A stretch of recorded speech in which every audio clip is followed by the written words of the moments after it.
Hello everyone. In this video, I'm going to offer 3 tips and perspectives on preparing for this upcoming Mars in retrograde journey. Even though we're a month away from Mars actually stationing retrograde, this happened on December 7th, we are absolutely in the energetic field. We just had the first Mars-Pluto opposition in Cancer Capricorn, and today in several hours, Mars actually enters Leo. In the next 5 degrees before Mars stations, Mars is going to progressively move slower and slower and slower. So there's an intensification and focus of energy on this Mars in Leo archetype as it's preparing to move retrograde. And as I often say, a planet stationing retrograde is kind of like that planet is conjunct itself. There's a great amount of focus and attention on that particular planetary function. Consciousness is drawn towards that planet. There's a reworking. There's a deep healing and deconditioning and liberation process happening relative to that planetary function. So before I delve into today's teaching, 2 announcements. I actually have a class series on retrograde planets that I taught a couple years ago. I'm going to put that in the description below. I taught the meaning of each planet from an evolutionary perspective in its retrograde movement, both in natal chart and in transit. You can check out that whole series, and you can also purchase individual classes. And lastly, my Planets That Square the Lunar Nodes class series is coming up this Wednesday. Our first class will be on Pluto, so you can purchase that entire series, or you can jump in just for individual classes. Next week, we'll be focusing on Mars squaring the lunar nodes. We also have a free intro class that is a requisite for this entire series. Okay. So let's introduce the archetype of Mars retrograde in general. Mars is about action, movement. We need the freedom to be able to act upon our will, to say yes, to say no.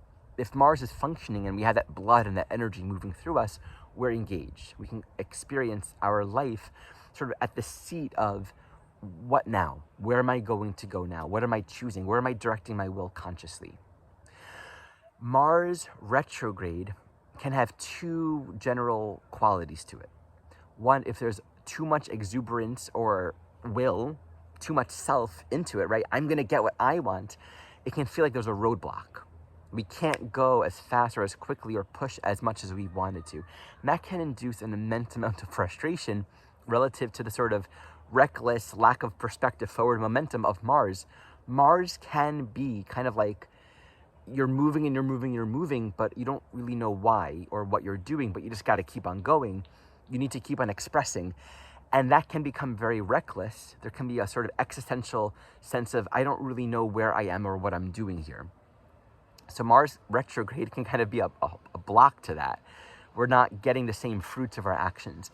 And the opposite can be true as well, where we're being called to actually bring more of our energy up and actually do something with our lives. Say yes, say no, put effort towards where you want to go. These 2 expressions are kind of 2 sides of the same coin, because the retrograde archetype here says it's all about understanding more deeply, what are we acting for? Right? What's the purpose of our personal will just to get what we want? If we go too far, we're going to feel like we're just using our energy for some sort of reckless, meaningless cause of freedom for its own sake.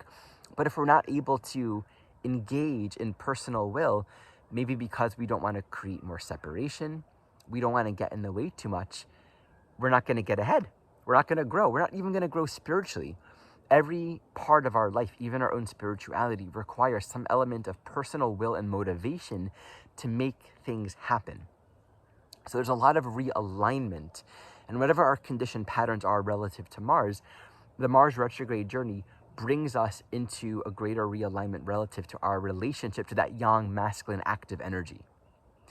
So this Mars in Leo says, on the one hand, our desire to win, to be important, to find some kind of significance might not be flowing. And this can be like you're not called on the team.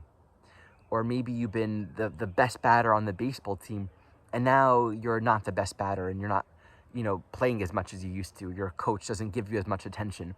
Where we're important, where we're the winners, where we come first, where we're acknowledged, where we're important in the sense that people recognize our uniqueness, our significance, we're celebrated. Suddenly, it happens that no one cares anymore. your social media loses a bunch of subscribers, you stop getting follows, and the energy just isn't flowing. And this can be very hard for that Mars and Leo energy, because Mars and Leo can thrive on sort of this endless, I'm special, I'm winning, I'm coming first, I'm important, look at me, look at me, look at me, right? But lose a connection to what am I doing in the first place? And if there's too much pride, too much arrogance, too much self-importance, too much entitlement to do whatever you want to do because you're important, you're the special one, this Mars and Leo can sort of be a thwart to that energy, to that momentum. And the question then becomes, what do we do when energy isn't flowing in the same way? How do we act? How do we respond when we're not getting that attention? When we're not getting the response from the environment, or when we're not winning, when we're not called on the team? Do we become victimized? Do we sort of double down in our arrogance and our pride? It's like, a comedian getting booed.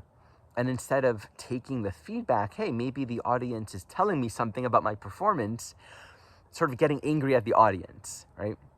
So the intention here is to become more aware of ourselves and our actions and really what are our underlying motivations. This is where, again, Mars kind of has no inherent psychological awareness within it. We learn and we grow and we become more self-aware progressively by experiencing the effects of our actions. This is, again, why that Mars-Pluto dynamic is incredibly potent, even though the second opposition isn't going to happen until Mars moves retrograde. That Pluto polarity here says, is it all about you? What are you doing? Is this really about all of us? Are you overly consumed and intoxicated with a false sense of importance? Look at the effects of the environment, of the community, the people around you. By your fruits you shall know yourself. So that's one dimension. The other dimension, the opposite one, where we're actually called to step up, it might be here that you have something to do, something to say, something to give, something to express.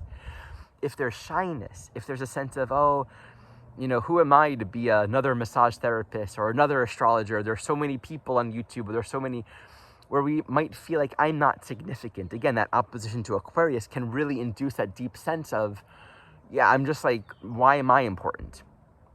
We can struggle with Mars moving retrograde in Leo with that sense of like, what does it matter what I do? For many souls, this can be a calling into some form of activism relative to whatever is relevant for your soul to be acting upon and to be a representative of. It says you have to be seen. What do you stand for? You need to be able to express yourself and bring your energy forward. And here's a fun way of thinking about this. I've been contemplating this a lot when it comes to, how to get attention, right? We all want attention, and we may not want to admit that. But let's say you're looking for a mate. Then you're going to want to, in a very Leonian way, and you can say this is superficial, you're going to want to be attractive. You're going to want to, on a dating profile, put your best pictures, and, it may not represent who you are in your entirety, but, and this is the phrase, you want to be able to play the game, right? You want to be able to play the game of getting people interested in you. Oh, this person's interesting. I'm attracted to them. They seem like a fun, playful person. Of course, that's not who you are, but you're not just going to put up some like random, not interesting pictures on a dating app and just be like, this is me and all the... You're going to intentionally want to induce some level of interest and intrigue. Same thing with these videos, right? And this has been an evolution for me. For a long time, it was, I want to be very authentic. I want to stay authentic, right? So my earlier videos were just, post a video, title it what it is, and that's it. And I began realizing, well, there are ways to get more views. There are ways to attract more people to my videos by making an attractive banner, by putting more thought into the subject line, right? And it's been a learning for me, and just recognizing there's value in giving a little more energy and fuel to presentation. And if that's used in a healthy way, it basically is a way to say to life, hey, I'm here, I exist. There's something of value here. come and look at what I'm doing. So there might be a calling, and a lot of souls in the spiritual world, especially those who are trying to make money, this is like one of those things I think a lot of us need to learn. We see a lot of people that embody that strong Leonian energy, that they're doing what they do, and they're saying, here I am, this is what I'm offering. But a lot of us have an immense amount of value to offer. And the only thing that's lacking is not content, is not wisdom, is not skill, is not something of value that actually can bring meaning and benefit to the community. It's confidence. So Mars retrograde in Leo can be a push to have more confidence in yourself. Play the game a little more, be a little more playful, be a little more expressive, be willing to put yourself out there. So again, in both cases, this Mars retrograde in Leo is bringing awareness to what is my unique special purpose, right? How am I meant to self-actualize right now? And I think it's important that we don't internalize the presence or the absence of external recognition as a sign that there's something wrong with us or wrong with them. We can internalize it relative to, okay, what is my purpose? What adjustments might I need to make? Why am I acting? Am I doing it just for its own sake? Or is there something that I'm actually here to be an instrument of? That's what Leo is about. We are each a unique, individuated expression of inexpressibly beautiful and wondrous divine creation. We are each completely unique in that way. And of course, that Aquarius polarity says we are each, all of us, completely unique in that way. But then the Leo part says, that means you, and that means me. That means we have to actually have confidence and embrace a certain level of entitlement to exist. All right, and that's my intro to Mars retrograde in Leo. As always, thank you so much for watching.